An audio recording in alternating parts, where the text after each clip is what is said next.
So this topic is something that I've been curious about since pretty much I first started here. But that was whenever our archivist then, Gina Seidenswartz, told me about it. And I've only recently gotten an excuse to dive deeper into it. And that's something that we really love about these programs. It gives us a reason to just delve into, to just spend time on the historical research. So just to make sure that everybody's on the same page, Stuttgart hosted a really fabulous racing event here annually between 1959 and 1978. And of course, a lot of people around town, a lot of people in this room, went to these races and they remember. But it's been a few decades now, so there's also a lot of people around town who have no idea that we ever did such a thing. So the main story I want to tell you guys today is the story of how it got started, but I also want to take you on a little trip down memory lane to tell some of the stories that people have shared with us in our research. And of course, we encourage you to share too. And I'll also tell you about what happened to the races. I think a lot of people in the room, again, were directly involved and know, but so we'll just kind of cover all of it. And so how did it all begin? Believe it or not, our story actually begins with baseball, Little League baseball. During this time, Stuttgart's Little League program was run by the Junior Chamber of Commerce. Now, Stuttgart hasn't had a junior chapter for quite a while now. So for anyone who's not familiar with it, I want to explain. Junior Chamber International is an organization with local chapters all over the world, and its purpose is to empower adults under 35 to 40 to create positive change in their community. And that's often through community programs like Little League Baseball. And from here on, I'm just going to be referring to them as they refer to themselves, the JCs, because it's shorter. And their female, it's good to know that their female counterparts were known as the JSETs. So Stuttgart's JCs were involved with a ton of things going on around town at the time. And among them was Little League Baseball. And in the late 1950s, the JCs were looking for a new way to fund the Little League program. Especially, they didn't want to just do a regular donor drive and have to go door to door asking for donations. They wanted to do something bigger, especially because they had a lot of new kids that wanted to play ball, and so they needed to build a new field to accommodate everyone. And so they needed something that was going to be a good moneymaker, something something fun and exciting, something that would draw a lot of people in. And if your mission as an organization is to promote your community and better your community, and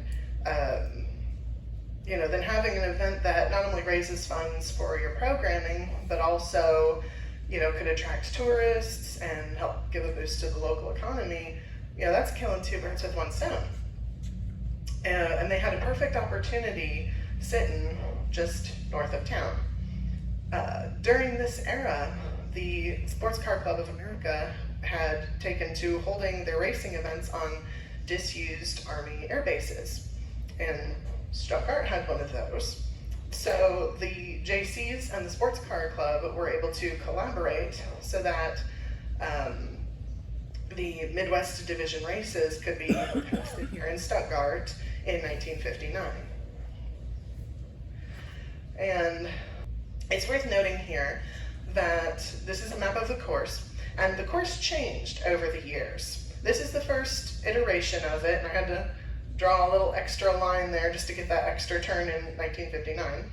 But eventually, some clever person out there realized that the track could be shaped like a duck.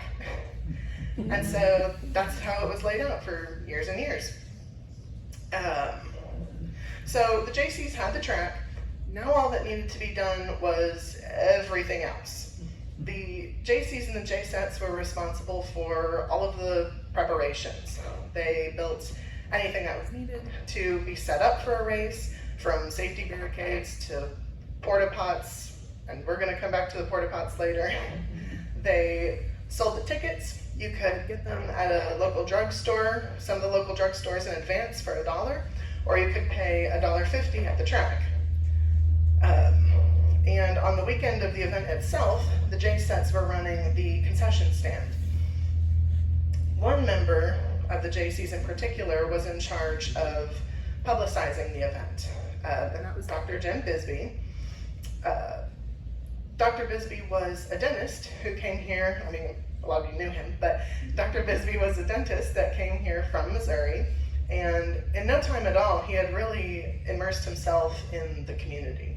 Not only was he very active with the JCs, but he also he would go on to found the Job Center, and was involved with what we now call the Wings Over the Prairie Festival. He, in particular, the creation of the decoy exhibit that was out there.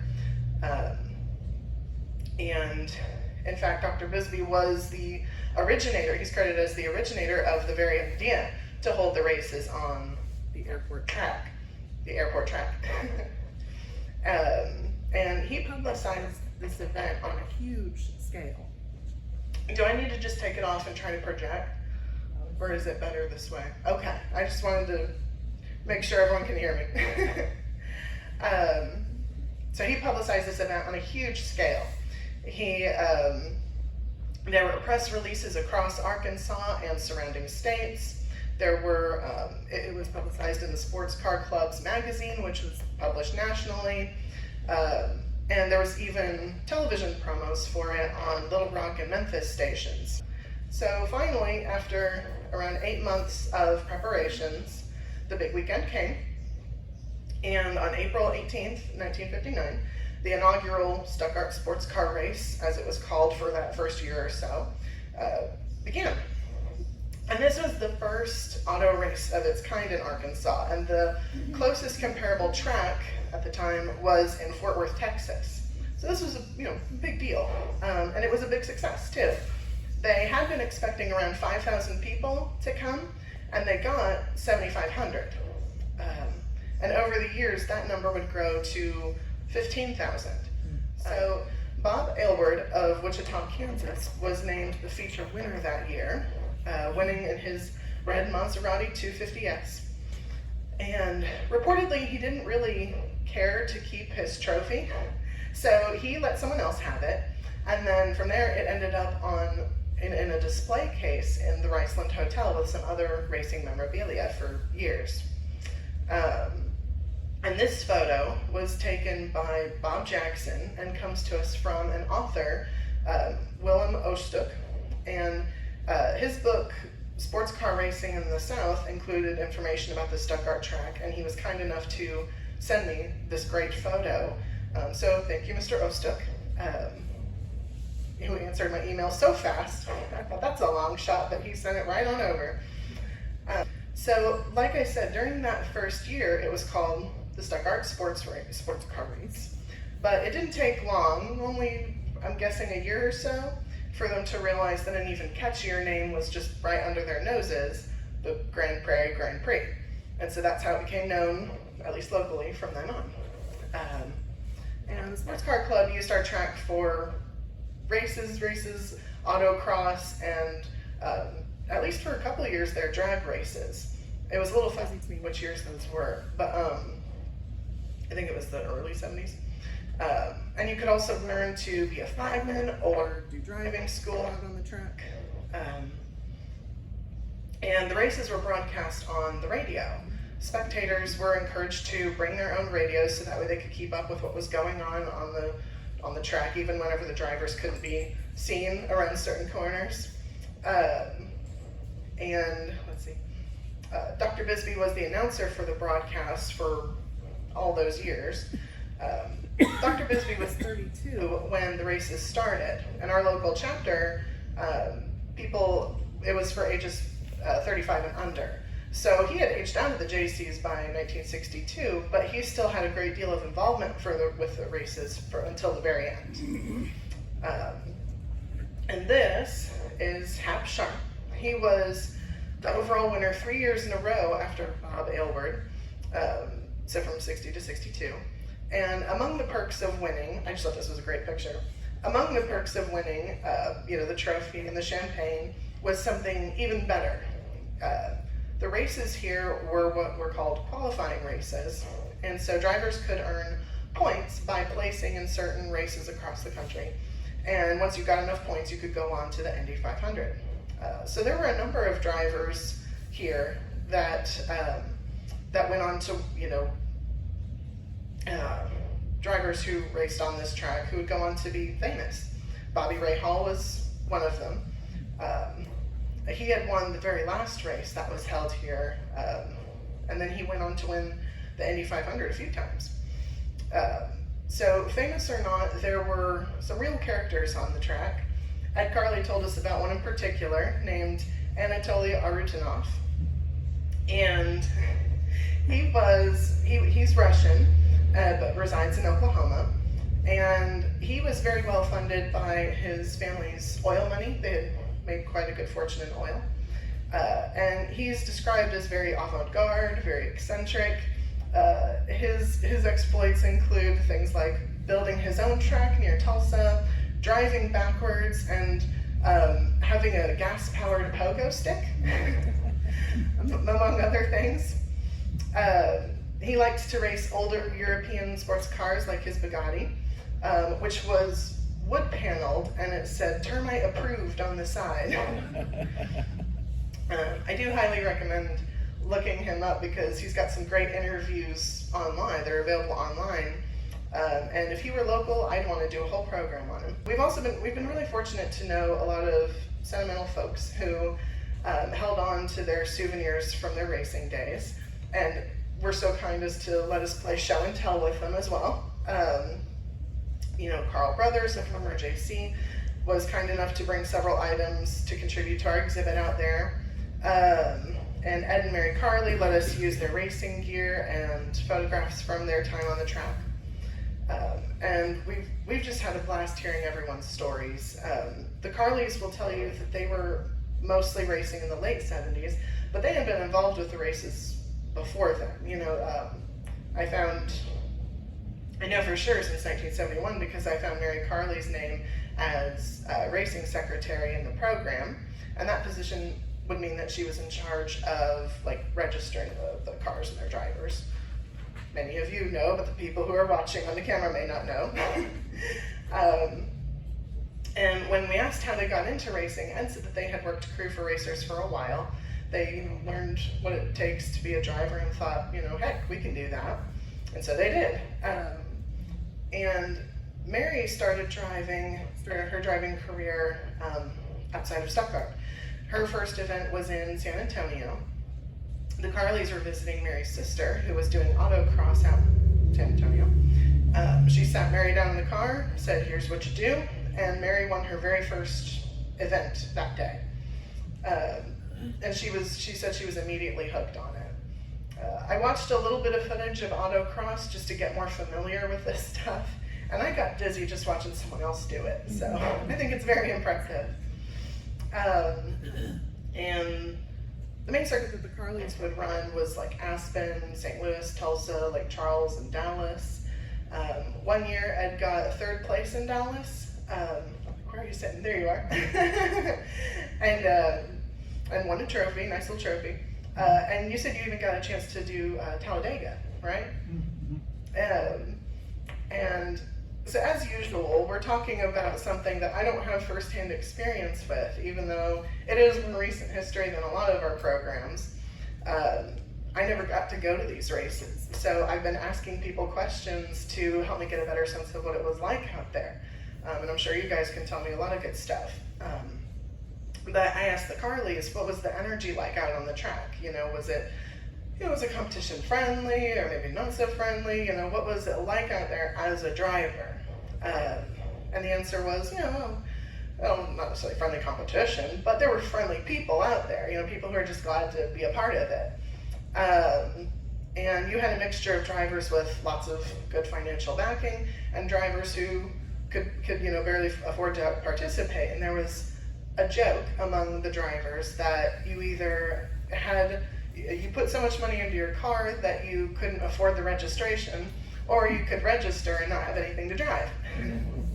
And luckily, there were few wrecks on the Stuttgart course, mostly minor things, no fatalities that we've heard of in all of our research. And understandably, the safety regulations in place to protect drivers and spectators were incredibly important. We've already touched on the safety barricades a little bit. If you'll take a closer look out in our exhibit, you'll see things like a pair of leather shoes. And that's because by the time Ed and Mary were driving, you had to wear all leather shoes, no plastic at all. Everything from your underwear to your jumpsuit was Nomex, fire-resistant Nomex.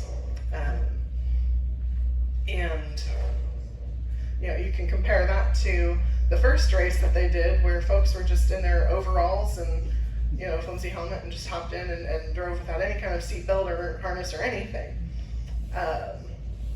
And so we also talked a little bit about specific stories from their driving days. They told me about this one race where Mary's door popped open. It popped open, and so she got the black flag. They wanted her to pull over, but she didn't want to pull over. So she just drove just close enough to the wall to pop it shut. And then the flagmen were very confused when they saw her come back around like nothing had happened. As I said earlier, these events were a lot of work. Setup for these events took a lot of manpower over the course of weeks. And all the preparations were done by the volunteers with the JCs. And that work included setting up the safety barrels. You would jam a pick into these barrels, string them together with big cables, and fill them with water to weigh them down. And then when everything was done, you pulled the cables out with a tractor and then just knocked over the barrels to empty the water, because that's the easiest way to do that. And the bales of hay were another thing to contend with, because over the course of time you'd get critters living in them that would come skittering out whenever you disturbed them. And then there were the porta pots, are a whole other story. I don't know if we should name names, but we were told that someone thought he was being quite clever placing the porta pots over the city grate, the drainage grate. And then the health department came along and said, no, you can't do that. we gotta find another solution here. So it's a very, very labor intensive process. And over the years, the cost of insurance just went up and up and up. And there were fewer volunteers to get all this intense work done. And so it got to the point where the JCs were talking about quitting the event.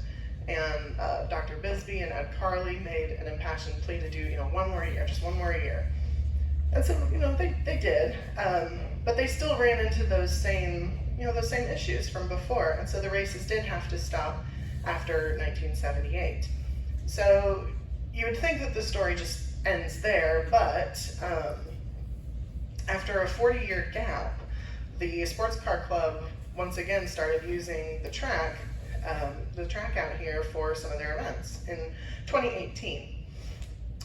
And nowadays they host some autocross events and driver's school for the Arkansas region of the sports car club. They did an event out there just a few weeks ago. And I can't help but wonder, just seeing it come back was really interesting to me and kind of made me wonder, could it grow? I think you could look at this story and say, well, this is just a bygone era that we're talking about here. It's true that things are very different now from back then. We don't have a JC chapter in Stuttgart anymore, but we do still have, we still have good people, people who are, trying to follow in those footsteps and do things for the community. Some of them are doing that through clubs and organizations, and some of them are just doing that as individuals in their day-to-day lives. We've got people doing story time at the library and providing activities for kids and volunteering for their local museum. Hint, hint. We'd always love to have more. And you know, we've seen in several of our programs how big of an impact just one person can make. You know, Joe Bush, Pete Finken, Dr. Bryant, Dr. Bisbee. But I think this story also speaks to what, you know, how much people can do when we, you know, come together. You know, how many lives were impacted by the races themselves or the programs that they funded? You know, how many lives are impacted by things that are going on right now? You know, and how can we lend a hand to the people who are trying to make stuff happen, you know? But we really, you know, I'll climb off of the box now, because we'd love to hear your memories and your stories. I know a lot of you were deeply involved with the races, and so you know way more about it than I do. Why am I the one up here? So just thank you for coming, and we want to hear from you. We want to chat.